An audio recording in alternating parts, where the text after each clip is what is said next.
નમસ્કાર વિદ્યાર્થી મિત્રો, આજે આપણે આગળ લિગેન્ડ અને તેનું વર્ગીકરણ આપણે અહીંયા જોવી છે. તો અહીંયા ધ્યાન રાખો, પહેલા લિગેન્ડ કોને કહેવાય એ વસ્તુ વિશે ચર્ચા કરી લેવી. તો કોઈ પણ સ્પીસીઝ હોય એની અંદર જે મધ્યસ્થ પરમાણુ રહેલો હશે, બરોબર, જે મધ્યસ્થ પર સેન્ટ્રલ મેટલ આઇટમ, બરોબર, એને શું મધ્યસ્થ પરમાણુને સેન્ટ્રલ મેટલ એટમ કહેવાય, બરોબર. એટલે કે મધ્યસ્થ પરમાણુ છે એની સાથે આ જે મધ્યસ્થ પરમાણુ હશે એ કેવો હશે? સંક્રાંતિ ધાતુ તત્વ હશે.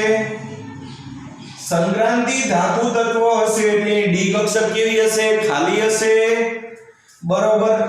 એટલે કે એને ઇલેક્ટ્રોનની જરૂર હશે.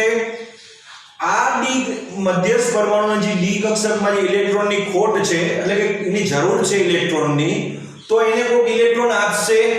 તો ઇલેક્ટ્રોન કોણ આપશે? લિગેન્ડ આપશે. તો ઇલેક્ટ્રોન કોણ આપશે? જેની પાસે ઇલેક્ટ્રોન વધારે હશે.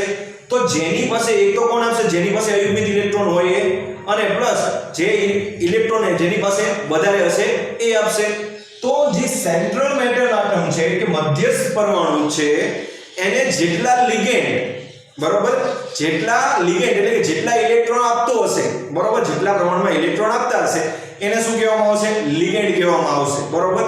જે એને ઇલેક્ટ્રોનની જે આ ખોટ છે જે પૂરી કરતો હશે, બરોબર, એને શું કહેવામાં આવશે? લિગેન્ડ કહેવામાં આવશે. તો અહીંયા ધ્યાન રાખો, સર્વગ સ્પીસીઝમાં મધ્યસ્થ પરમાણુ આયન સાથે બંધિત આયન અથવા અણુને લિગેન્ડ કહે છે. સર્વગ સ્પીસીઝમાં માની લ્યો કે હું આ એક સર્વગ સ્પીસીઝ અહીં લખું છું. આ લખી મેં કોબાલ્ટ CONH3 6, બરોબર. આ મેં સર્વગ સ્પીસીઝ અહીં લખી અને અહીં લખી નાખી, બરોબર. આ મેં સર્વગ સ્પીસીઝ અહીં લખી, બરોબર. તો હવે અહીંયા ધ્યાન રાખો, આ જે છે આ લિગેન્ડ છે. શું છે? લિગેન્ડ. NH3 મેં તમને કીધું તો આને શું કહેવાય? લિગેન્ડ. શા માટે લિગેન્ડ કહેવાય? કારણ કે એની પાસે અયુગ્મિત ઇલેક્ટ્રોન રહેલા છે. કાં તો ઋણ આયન હશે લિગેન્ડ, કાં તો કેવો હશે? તટસ્થ પરમાણુ. અને બંને પાસે ઇલેક્ટ્રોન હશે પૂરતા પ્રમાણમાં, બરોબર, વધારે હશે. કેવા હશે? વધારે. હોવા કરતા કેવા હશે? વધારે. એની કોઈ જરૂરિયાત હશે નહીં. અને જરૂર કોને હશે? આ મધ્યસ્થ પરમાણુને. તો આ ઇલેક્ટ્રોન જેની પાસે વધારે છે એ ઇલેક્ટ્રોન આને આપતો હશે. તો જે ઇલેક્ટ્રોન આપતો હશે, દાતા આપતો હશે, જે ઇલેક્ટ્રોન દાતા તરીકે કાર્ય કરતો હશે, ઇલેક્ટ્રોન કોકને આપતો હશે, એ કોણ શું કહેવાશે? લિગેન્ડ કહેવાશે. માની લ્યો કે તમારે છે, તમે છો, માની લ્યો કે તમારે માર્કની જરૂર છે, બરોબર, અને તમારા પેપર હું ચેક કરું છું, મારે તમારે 35 માર્કની જરૂર છે, બરોબર. તમે એક મધ્યસ્થ પરમાણુ છો, બરોબર, અને હું લિગેન્ડ છું, બરોબર. તો તમારે માર્કની જરૂર છે અને તમારે કુલ માર્ક છે 30, બરોબર. પાસ થવા માટે તમારે 3 માર્કની જરૂર છે. તો 3 માર્ક તમારા પેપરમાં આવતા નથી, પરંતુ હું તમને આપું છું, 3 માર્ક તમને ચડાવી દઉં છું, બરોબર, આપી દઉં છું. તો એટલે જેથી કરીને તમે શું થઈ ગયા? પાસ થઈ ગયા. તો મેં તમને 3 માર્ક આપ્યા એટલા માટે હું શું ગણાઈશ? લિગેન્ડ ગણાઈશ. ખ્યાલ આવી ગયો? એટલે કે ઇલેક્ટ્રોન દાતા હશે એ શું હશે? લિગેન્ડ હશે, બરોબર. તો અહીં ઇલેક્ટ્રોન દાતા તરીકે કોણ હશે? એમોનિયા. તો અહીં લખેલું છે સર્વગ સ્પીસીઝમાં મધ્યસ્થ પરમાણુ. સર્વગ સ્પીસીઝમાં મધ્યસ્થ પરમાણુ કોણ? અહીંયા કોબાલ્ટ, બરોબર. કોબાલ્ટ શું છે? આપણો સેન્ટ્રલ મેટલ એટમ છે, બરોબર. પરમાણુ અથવા આયન સાથે બંધિત આયન, આ બંધિત આયન અથવા અણુને લિગેન્ડ કહે છે. આ કોબાલ્ટ છે, જેનું સ્ટ્રક્ચર બનાવીશું અહીં 1 2 3 5 અને 6. અહીં એમોનિયા, આ એમોનિયા, અહીંયા એમોનિયા, એમોનિયા, અહીંયા પણ એમોનિયા અને અહીંયા પણ એમોનિયા, બરોબર. 6 એમોનિયા છે. તો આ 6 એમોનિયા છે જેના પાસે અયુગ્મિત ઇલેક્ટ્રોન રહેલા છે. આ અયુગ્મિત ઇલેક્ટ્રોન કોને આપતા હશે? કોબાલ્ટને આપતા હશે, બરોબર. કોબાલ્ટને આપીને શું કરતા હશે? બંધ બનાવતા હશે. કોબાલ્ટ અને એમોનિયા વચ્ચે બંધ બનતો હશે, બરોબર.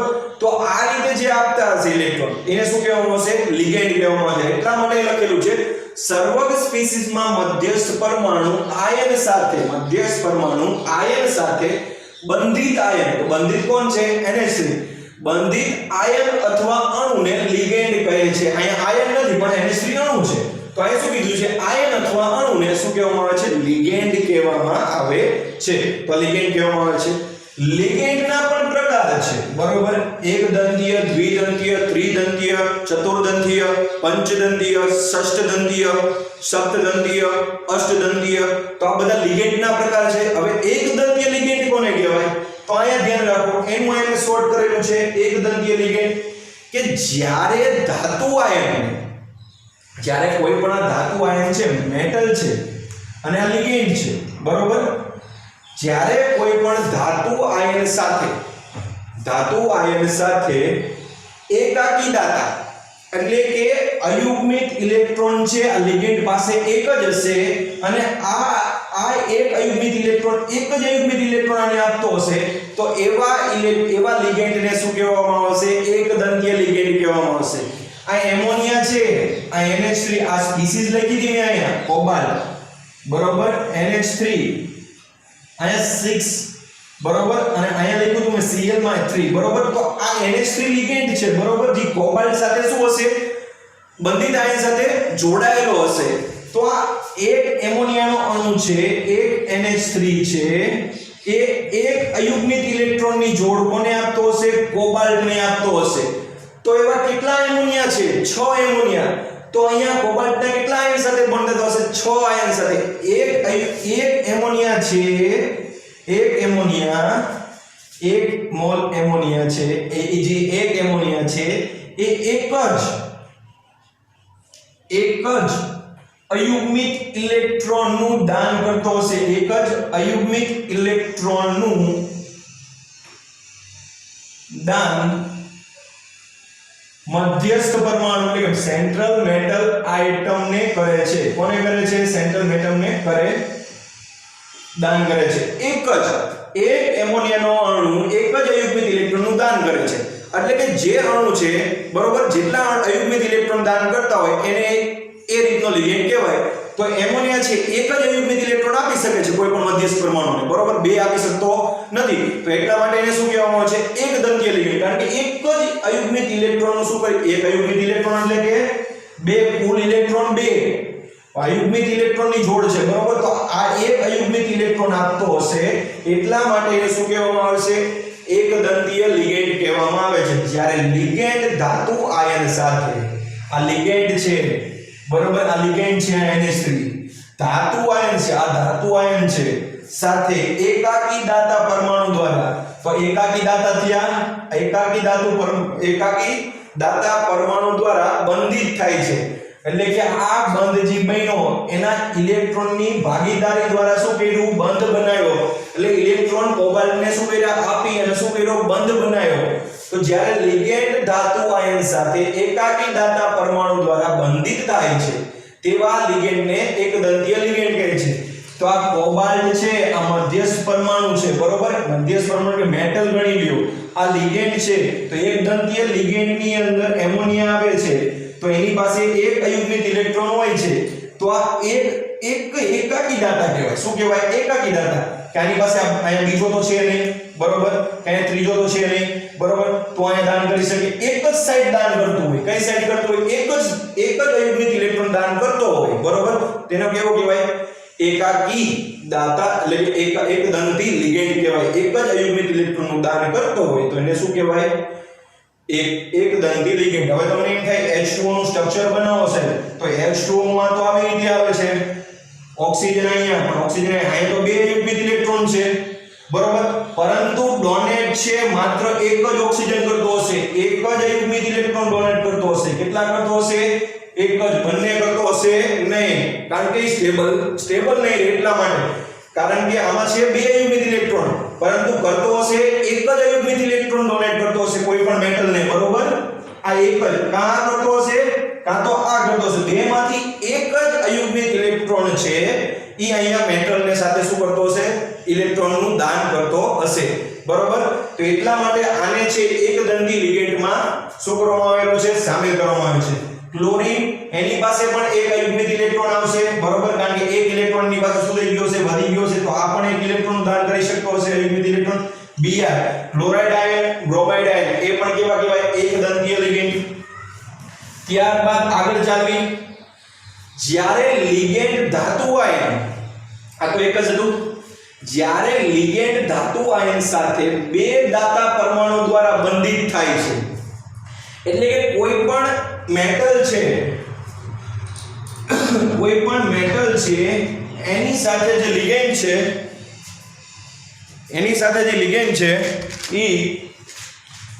એ બે ઇલેક્ટ્રોન એટલે કે આ એક અયુગ્મિક ઇલેક્ટ્રોન અને આ બીજો અયુગ્મિક ઇલેક્ટ્રોન બરોબર માની લો કે આ છે En ઇથિલિન ડાયએમાઇન છે બરોબર ઇથિલિન ડાયએમાઇન જે આ શું કહેવાય લિગેન્ડ છે બરોબર અને En લખાય બરોબર તો આનું સ્ટ્રક્ચર જ્યારે બનાવું CH2 NH2 આની પાસે અયુગ્મિક ઇલેક્ટ્રોન એક CH2 આની પાસે અયુગ્મિક ઇલેક્ટ્રોન એક બરોબર હવે આ એક અણુ થઈ ગયો કહેવાય બરોબર તો આ અણુ જે આ એક અણુ છે એક અણુ જ્યારે આ મેટલ ને એટલે કે આ જે સંક્રાંતિ ધાતુ છે એટલે કે સેન્ટ્રલ મેટલ એટમ છે એટલે કે મધ્યસ્થ પરમાણુ છે એને બે ઇલેક્ટ્રોન દાતા એટલે કે બે ઇલેક્ટ્રોન શું કીધું છે બે દાતા પરમાણુ એક આ એમોનિયા દાતા પરમાણુ અને બીજું આ એમોનિયા દાતા પરમાણુ બે દાતા પરમાણુ દ્વારા બંધિત થાય છે એટલે કે આ એમોનિયાનો આ જે ઇથિલિન ડાયએમાઇન છે એ બે ઇલેક્ટ્રોન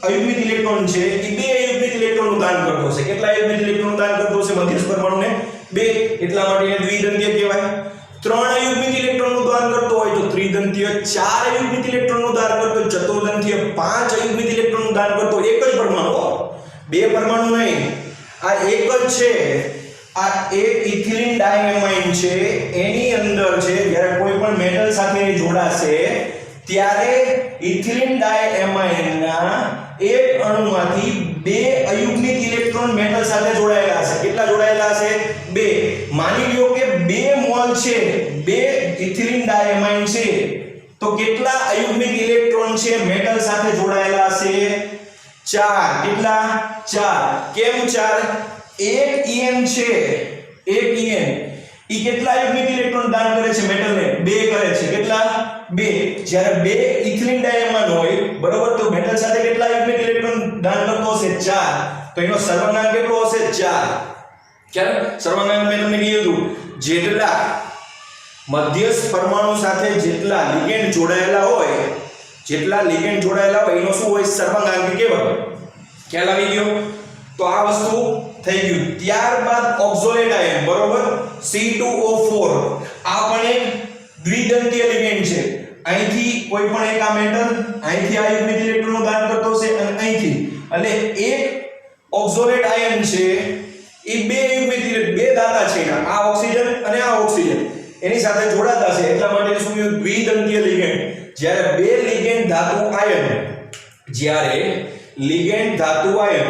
જ્યારે લિગેન્ડ માની લો કે આ લિગેન્ડ છે ધાતુ આયન સાથે માની લો કે આ મેટલ છે અહીંયા આ મેટલ છે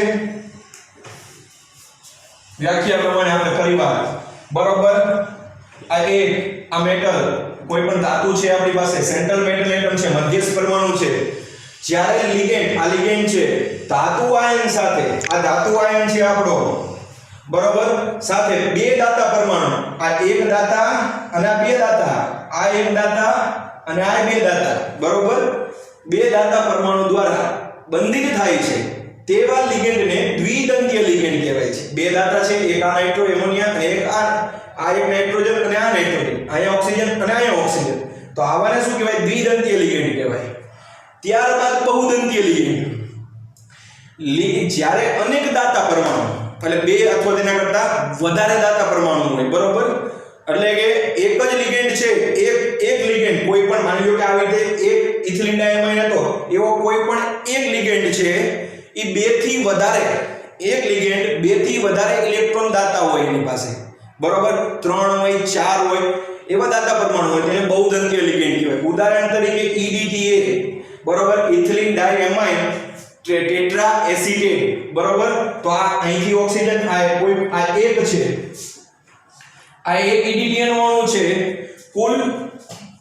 કુલ છે ઈ 6 લિગેન્ડ છે કેટલા કુલ 6 અયુગ્મિક ઇલેક્ટ્રોનનું દાન કરતો હશે કેટલા એટલા માટે એને ષષ્ઠદંતીય લિગેન્ડ કહેવાય કઈ રીતે અહીંયા એક નાઇટ્રોજન અહીંયા નાઇટ્રોજન આ ઓક્સિજન પાસે અહીંયા તો આ 1 2 3 4 5 અને 6 બરોબર 6 ઇલેક્ટ્રોન દાતા છે એ કોઈ પણ મેટલ સાથે જોડાય છે બરોબર તો એને શું કહેવામાં આવે છે ષષ્ઠદંતીય લિગેન્ડ અથવા બહુદંતીય લિગેન્ડ કહેવામાં આવે છે અને આવા જે લિગેન્ડ છે એને કિલેટ સંકીર્ણ લિગેન્ડ પણ કહેવામાં આવે છે. કિલેટ કહેવામાં આવે. શું કહેવામાં આવે? કિલેટ. દ્વિ અથવા બહુદંતીય લિગેન્ડ. જ્યારે કોઈ પણ ધાતુ પરમાણુ સાથે જોડાયેલા હશે મધ્યસ્થ પરમાણુ સાથે, તો એવા લિગેન્ડને કિલેટ કહેવામાં આવશે અને એવા સંયોજનને કિલેટ સંયોજન કહેવામાં આવશે. ખ્યાલ આવી ગયો? તો આ વસ્તુ ખાસ ધ્યાન રાખવા જેવી બાબત છે. બરોબર? તો અમે તમને કીધું. બરોબર? ત્યારબાદ હવે આપણે ઉપર આવી જાઓ. ઉભયદંતી લિગેન્ડ. હવે આ ભાઈ કેવો નવો પ્રકાર આવ્યો? ઉભયદંતી લિગેન્ડ. ઉભયદંતી લિગેન્ડ એટલે આ બધા જે લિગેન્ડ હતા એમાં એક જ સાઈડ હતી. આ H2O છે. બરોબર? એક દંતીય લિગેન્ડ છે. કેમ એક દંતીય છે? કારણ કે મધ્યસ્થ પરમાણુને માત્ર એક જ અયુગ્મિક ઇલેક્ટ્રોન છે એ દાન કરી શકે છે. ત્યારબાદ આપણે એમોનિયા જોયું હતું. બરોબર? એની અંદર પણ એમોનિયા જ છે. એક એમોનિયા છે એ મેટલ આઇટમને એક જ અયુગ્મિક ઇલેક્ટ્રોન દાન કરી શકે, એટલા માટે અયુગ્મિક એક દંતીય લિગેન્ડ કીધું. ત્યારબાદ આપણે EN ઇથિલિન ડાઈ એમાઇન આપણે જોયું હતું. બરોબર? CH2 NH2 CH2 અને NH2 આપણે જોયું હતું. બરોબર? જેની અંદર આને કેવો કીધો? દ્વિદંતીય લિગેન્ડ કીધો. કેમ? કારણ કે એની પાસે ઇલેક્ટ્રોન દાતા પરમાણુ કેટલા છે? 2 છે. બે સાઈડ થી. પણ સાઈડ કેટલી છે? નાઇટ્રોજન એક જ સાઈડ થી દાન કરે છે. બરોબર? તો અહીંયા જો અહીંયા હાઇડ્રોજન કે દાન કરે છે મેટલને? ના, ઓક્સિજન કરે છે. અહીંયા હાઇડ્રોજન કરે છે મેટલને દાન? ના, કોણ કરે છે? નાઇટ્રોજન કરે છે. બરોબર? અહીંયા કોણ કરે છે મેટલને દાન? નાઇટ્રોજન કરે છે. અહીંયા પણ કોણ કરે છે? નાઇટ્રોજન કરે છે. એક જ સાઈડ થી દાન કરે છે. પરંતુ અહીંયા ઉભયદંતી લિગેન્ડ જે છે એમાં બંને સાઈડ, એટલે કે માની લો કે CN છે, સાયનાઇડ છે. બરોબર? CN- આ રીતે સાયનાઇડ. તો આનું સ્ટ્રક્ચર તમે જ્યારે દોરશો ટ્રિપલ બંધ હોય. કેટલા બંધ હોય? ટ્રિપલ બંધ. હવે ટ્રિપલ બંધની અંદર એક ખાસ વસ્તુ ધ્યાન રાખો. અહીંયા તો અહીંયા ધ્યાનથી જોશો તમે, આ ટ્રિપલ બંધથી જોડાયેલો છે અને કાર્બન ઉપર માઈનસ ચાર્જ હશે. કોના ઉપર હશે? કાર્બન ઉપર. હવે તમને એમ થાય કે નાઇટ્રોજન ઉપર હશે, પરંતુ અહીંયા સાયનાઇડમાં જે લિગેન્ડ હોય છે ત્યાં કાર્બન ઉપર હોય છે. કેના ઉપર હોય છે? કાર્બન ઉપર ચાર્જ હોય છે. હવે એનું ધ્યાન રાખજો. આની ઉપર એક અયુગ્મિક ઇલેક્ટ્રોન છે. તો આ છે નાઇટ્રોજન પણ અયુગ્મિક ઇલેક્ટ્રોનનું દાન કરી શકે છે, કાર્બન પણ અયુગ્મિક ઇલેક્ટ્રોનનું દાન કરી શકે છે. બંને સાઈડથી ઇલેક્ટ્રોનનું દાન છે એ મધ્યસ્થ પરમાણુને થાય છે, એટલા માટે આને કહેવાય ઉભયદંતી લિગેન્ડ. બંને સાઈડ કાર્બન પણ કરી શકે છે અને નાઇટ્રોજન પણ કરી શકે. અહીંયા H2O માં કઈ સાઈડ હતી? માત્ર ઓક્સિજન જ કરી શકતું હતું. NH3 માં કોણ હતું? માત્ર નાઇટ્રોજન જ કરી શકતું હતું. પરંતુ અહીંયા કાર્બન અને નાઇટ્રોજન બંને કરી શકે છે, એટલા માટે ઇલેક્ટ્રોનનું દાન છે મધ્યસ્થ પરમાણુને બંને કરી શકે છે, બંને સાઈડથી. એટલા માટે ઉભયદંતી કહેવામાં આવે છે. તો તમને હવે ખબર કઈ રીતે પડે કે ભાઈ આ બેમાંથી દાન કોણ કરતું હશે ઇલેક્ટ્રોનનું? તો અહીંયા ધ્યાન રાખો, કાર્બન છે એ નાઇટ્રોજન કરતા કાર્બન છે એ ઇલેક્ટ્રોનનું દાન કરી શકતો હશે વધારે સારી રીતે. કેમ? કારણ કે નાઇટ્રોજન સૌથી વધારે વિદ્યુત ઋણ તત્વ છે, એટલા માટે ઇલેક્ટ્રોનને શું કરશે? પોતાની તરફ ખેંચી રાખતું હશે. અને કાર્બન છે એ ડોનર હશે, કારણ કે એટલી બધી ઇલેક્ટ્રોનેગેટિવિટી હોતી નથી. એટલા માટે કાર્બન છે મોસ્ટ ઓફ કેસમાં સાયનાઇડમાં કાર્બન ઇલેક્ટ્રોનનું દાન કરતો હશે. જ્યાં નાઇટ્રોજન કરતો હશે ત્યારે આવી રીતે લખેલું હશે NC, અને જ્યાં કાર્બન કરતો હશે ત્યારે CN લખેલું હશે. બરોબર? તો આ ખાસ ધ્યાન. ત્યારબાદ આવતા રહ્યો SCN, થાયોસાયનાઇડ. SCN થાયોસાયનાઇડ. હવે તમને આમાં પણ બે સાઈડથી દાન થતું હશે. હવે આમાં બે સાઈડથી દાન થતું હશે, કઈ રીતે ખબર પડશે આપણને? તો અહીંયા ધ્યાન રાખવાનું, આમાં છે કાર્બન ઉપર કોઈ પણ જાતનો ચાર્જ હશે નહીં. બરોબર? આ સાઇન ડબલ બંધ નાઇટ્રોજન અહીંયા આવી રીતે આવશે. કાર્બન છે બરોબર, ઈ સંપૂર્ણ રીતે અહીંયા સાયનાઇડ નાઇટ્રોજન અને આ સાયનાઇડ. બરોબર? અહીંયા ધ્યાન રાખજો, આના ઉપર અયુગ્મિક ઇલેક્ટ્રોન, આના ઉપર કોઈ પણ જાતના અયુગ્મિક ઇલેક્ટ્રોન હશે નહીં, સ્ટેબલ હશે. એટલા માટે આ કોઈ પણ કાર્બન છે સાયનાઇડમાં, એ થાયોસાયનાઇડમાં કાર્બન કઈ દાન નહીં કરતો હશે, સલ્ફર અને નાઇટ્રોજન કરતો હશે. બરોબર? સલ્ફર દાન કરતો હશે. બરોબર? તો અહીંયા લખવાની રીત આવી છે કે સલ્ફર થાયોસાયનાઇડ, સલ્ફર થાયોસાયનેટો, સલ્ફર સાયનેટો. બરોબર? થાયોસાયનેટો. જો સલ્ફર અયુગ્મિક ઇલેક્ટ્રોન દાન કરતો હશે અને નાઇટ્રોજન કરતો હશે તો નાઇટ્રોજન કરીને થાયોસાયનેટો આવી રીતે નામ લખી શકે. નામકરણ આવશે ત્યારે શીખવાડીશ. ત્યારબાદ NO2 માઈનસ. હવે NO2 માઈનસ છે બરોબર, તો અહીંયા ધ્યાન રાખો ઓક્સિજન નાઇટ્રોજન ડબલ બંધ ઓક્સિજન બરોબર. હવે અહીંયા ધ્યાન રાખો અહીંયા માની લો કે એક જોડાયેલો છે મોર ઇલેક્ટ્રોનેગેટિવ છે, એટલે આ બંને ઇલેક્ટ્રોન છે અહીંયા માઈનસ શા માટે ઓક્સિજન ઉપર એવી કહું છું. અહીંયા માની લો કે ઓક્સિજન જોડાયેલો હશે હાઇડ્રોજન સાથે, તો હાઇડ્રોજન વિદ્યુત ઋણ તો ઓક્સિજન છે, તો બંને ઇલેક્ટ્રોન છે એ લઈ અને આના ઉપર માઈનસ ચાર્જ આવી ગયો હશે બરોબર. ત્યારબાદ આ જે ઓક્સિજન છે એની ઉપર આયુર્વેદ ઇલેક્ટ્રોન છે, અહીંયા પણ આયુર્વેદ ઇલેક્ટ્રોન છે. હવે સર આમાં તો ત્રણ સાઈડ છે, તો આમાં કોઈ તમે તો એમ કીધું કે બે સાઈડ થી દાન કરી શકતો એવું ઉભી થતી હોય, આમાં તો ત્રણ સાઈડ છે, આને કઈ રીતે કરો તો આમાં પણ ખાસ ધ્યાન રાખો કોણ દાન કરતું હશે. ઓક્સિજન છે બરોબર, તો ઓક્સિજન વિદ્યુત ઋણતા વધારે હોય છે બરોબર. ત્યારબાદ ઇલેક્ટ્રોન એની પાસે પડેલા છે, એટલે પહેલું તો આ, કારણ કે ઓલાના ઇલેક્ટ્રોન લઈ લીધા છે એટલે ઇલેક્ટ્રોન વધારે છે એટલે આ દાન કરી શકતો હશે. ત્યારબાદ આ ઓક્સિજન છે એ સ્ટેબલ છે, જો 2 4 2 6 અને 8 ઓક્સિજન છે ડબલ બંધમાં રહેવાનું વધારે પસંદ કરશે બરોબર, તો આ સ્ટેબલ છે તો આ દાન કરવાનો છે નહીં. તો નાઇટ્રોજન પાસે પડેલા છે તો એટલા માટે કોણ કરશે નાઇટ્રોજન, તો ઓક્સિજન અને નાઇટ્રોજન છે અહીંયા દાન કરતા હોય છે ઇલેક્ટ્રોન બરોબર. તો ખાસ ધ્યાન રાખવા જેવી બાબત. અને આ થઈ ગયું તમારું લિગેન્ડ નું કામ પૂર્ણ થઈ ગયું, તો આ ખાસ ધ્યાન રાખજો. કશું જ નથી, જેટલા લિગેન્ડ છે બરોબર, આ એમોનિયા લિગેન્ડ છે, તો એક એમોનિયાની ઉપર એક અયુગ્મિત ઇલેક્ટ્રોન હોય, તો આ અયુગ્મિત એક અયુગ્મિત ઇલેક્ટ્રોન સાથે આ મેટલ સાથે જોડાય બરોબર. એકનું જ દાન કરે છે એટલા માટે એક દંતીય બરોબર. ત્યારબાદ આવી રીતે હતું NH2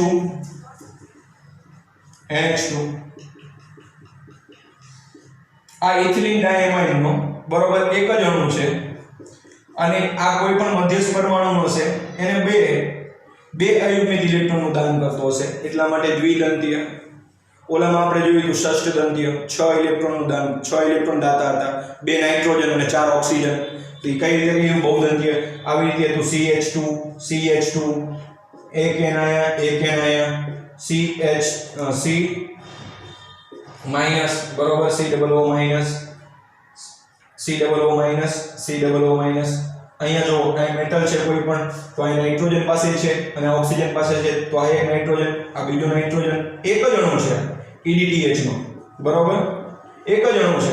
તો એક અણુ કેટલા દાતા છે, આ એક, આ બીજો નાઇટ્રોજન, આ ત્રીજો ઓક્સિજન, આ ચોથો ઓક્સિજન, આ પાંચમો ઓક્સિજન અને આ છઠ્ઠો.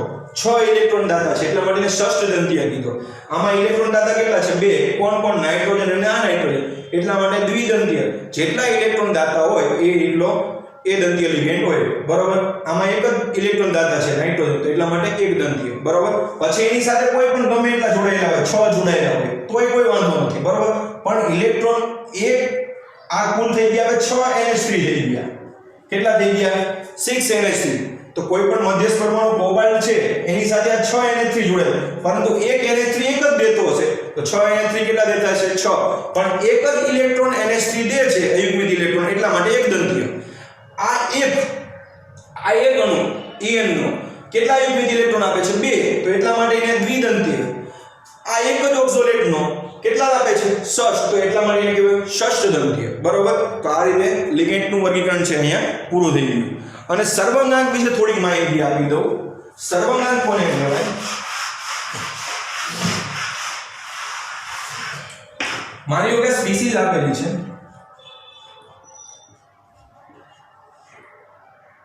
NH6 બરાબર. અહીંયા કોઈ પણ માની લો કે અહીંયા આપી દીધું છે +3 આપી, હવે કોઈ સ્પીસીઝ આપી, આનો તમને સર્વાંગાંક શોધવાનો. તો અહીંયા ધ્યાન રાખવાનું, આ કાઉન્સની અંદર જેટલા લિગેન્ડ જોડાયેલા હોય ને, કાઉન્સની અંદર આ મધ્યસ્થ પરમાણુ સિવાય જેટલા લિગેન્ડ હોય આની અંદર NH3 છે, Cl, જેટલા કોબાલ્ટ આયન જોડાયેલા હોય ને એનો સર્વાંગાંક કહેવાય. તો આ કોબાલ્ટ આયન NH3 ના કેટલા જોડાયેલા 6, તો આનો સર્વાંગાંક કેટલો થઈ ગયો 6. અહીંયા કોબાલ્ટની બીજી સ્પીસીઝ આપી દો, NH3 5 આપી દો, Cl બરોબર. અહીંયા Cl, અહીંયા +2, તો આનો સર્વાંગાંક કેટલો થઈ ગયો, આનો પણ 6 થઈ ગયો, 5 આ અને 1 આ, તો આનો સર્વાંગાંક પણ કેટલો થઈ ગયો 6. જેટલા લિગેન્ડ જોડાયેલા મધ્યસ્થ પરમાણુ એનો શું થઈ ગયો સર્વાંગાંક થઈ ગયો કહેવાય બરોબર. તો આ વસ્તુ ખાસ ધ્યાન રાખવાનું.